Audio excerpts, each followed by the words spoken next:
All right, we're going to be talking about parallel lines and how they're related to each other when we have a transversal crossing them in section 3.1. First, there are three linear relationships that we need to talk about. The first one is when lines are parallel. And parallel lines are defined as coplanar lines that never intersect. The second relationship are intersecting lines. These are coplanar lines that share exactly one point, and obviously they intersect. And the last relationship are skew lines, which are non-coplanar lines. They're in different planes because they do not intersect, yet they're not parallel. The best example of skew lines that I could show you would be two lines on a highway. Say we have a line moving down here, and it looks like these would intersect, but if you pretend that we're on a three-dimensional plane, if this line were up higher above the other line, kind of like, let's see if I can draw a three-dimensional shape that'll help you see this.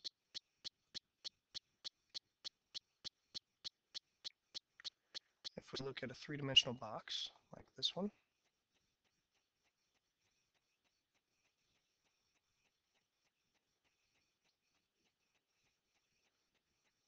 parallel lines would be like this line here, and, oh my goodness, let me get that back.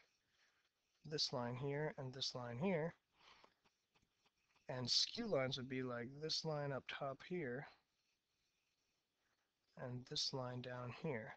They're not parallel, but they're never going to intersect. Okay. Two more items we do got to talk about are parallel planes. These are two planes that never intersect, like these two shown here.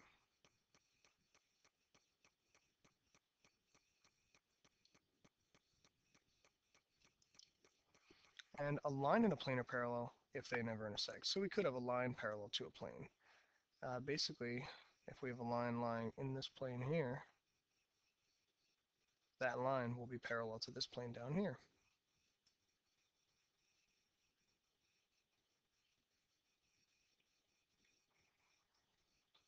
Okay.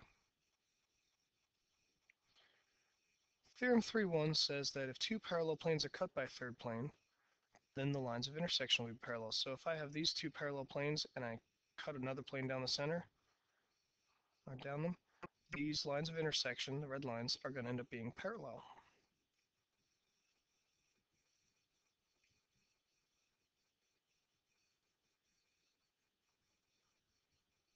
All right, a transversal. Transversal is just a line that intersects two or more coplanar lines. So here, this green line is a transversal between these two black lines.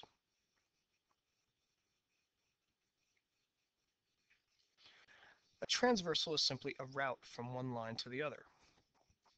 And when we draw a transversal cutting through two lines, we form 8 angles. 1, 2, 3, 4, 5, 6, 7, 8. And the relationships between these angles are going to be very important in geometry. First, let's talk about the difference between interior angles and exterior angles. Interior angles will be the angles between the two lines, like these 4 right here. Numbers 3, 4, 5, and 6. Exterior angles will be the ones outside here, outside the two parallel lines, like 1, 2, 7, and 8. So we've got the interiors and the exteriors. Now we'll have special angle pairs. Anytime we want to do a special angle pair, we're going to take one angle from the one line and one angle from the other line. Okay? So we take one from here and one from here. Corresponding angles are the first and most basic angle pairs that we have. And these are angles that lie in the same position with regard to the transversal. All right, so basically, if we pretend that these are roads that we're flying over top, and we have this road and this road running, they're not intersecting right now. They might intersect down the road a little bit, but this is a road going through them. If we fly over in a helicopter and take a snapshot of this intersection and a snapshot of this intersection, it might look like this. Corresponding angles are the ones that if I lay this picture on top of this picture, corresponding angles will be in the same spot. So for example, 2 and 6 are corresponding angles. So are 1 and 5, 3 and 7, and 4 and 8. Alternate interior angles, also called opposite interior angles. These are an interior angle, so it's got to be one of these. Remember, we're taking one from up here and one from down here. So we're going to take one of these two. We'll start with, if we had angle 3, we have to take another one from in here, and it's got to be an interior. And it's going to be on the opposite side of the transversal, just like the name says, or alternating sides of the transversal. So these are interior angles on opposite sides of the transversal. And since we always have to take one from the first photograph and one from the second, we can say angle 4, and what's on the opposite side of the transversal but angle 6.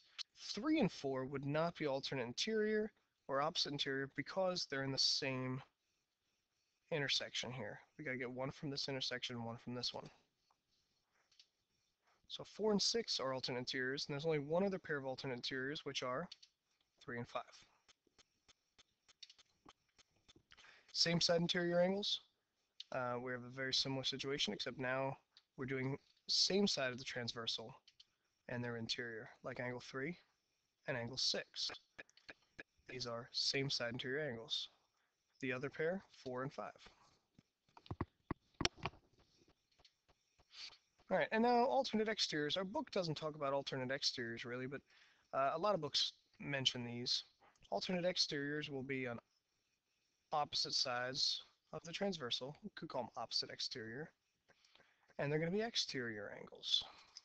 So for example, we could do angle 1 in this picture and angle 7 down in this picture. 1 and 7 are alternate exterior, and so are 2 and 8. Here are some examples we can try. Just naming special angle pairs, we can say angle 1 and angle 5. Well, angle 1 right here. 1's right here. 5's right here. So that means we're looking at these two lines cut by this transversal. So you would ignore this bottom line.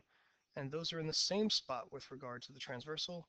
So they're corresponding. 10 and 15. 10 and 15. We have this angle and this angle. They're on these two parallel lines cut by this transversal. So they're on opposite sides of the transversal, and they're interior. So they're opposite interior angles. 7 and 13. Right here and here. We've got these two parallel, there are these two lines cut by this transversal. So they're going to be same side interior angles. A lot of people say SS interior. It's pretty common to see that written. 16 and 18. Or 16 and 8, sorry. 16 right here. 8 right there. Those are corresponding. They lie in the same spot. 11 and 10. There's 11.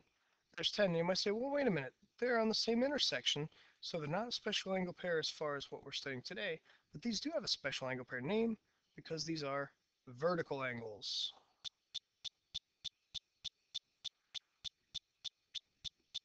Okay. 7 and 2. These are in the same spot with regard to the transversal, so they're corresponding.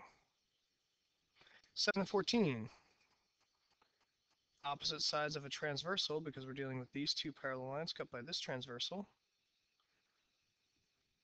So opposite interior.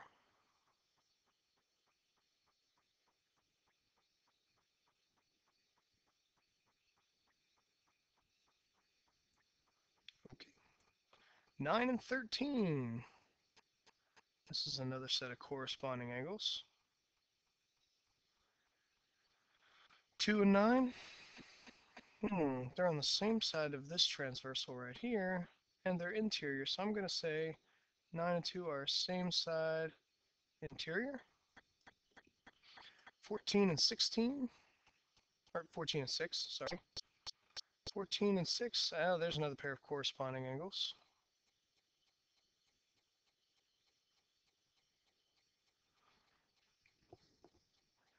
16 and 13, 16 and 13.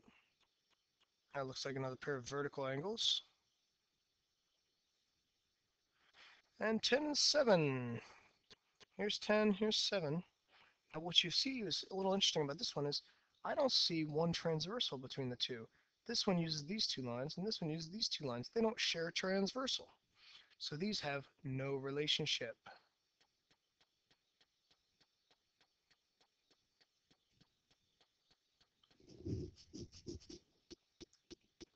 And 11 and 15, 11's here, 15's here. That's another set of corresponding angles. Okay, now we're ready to work on the next section.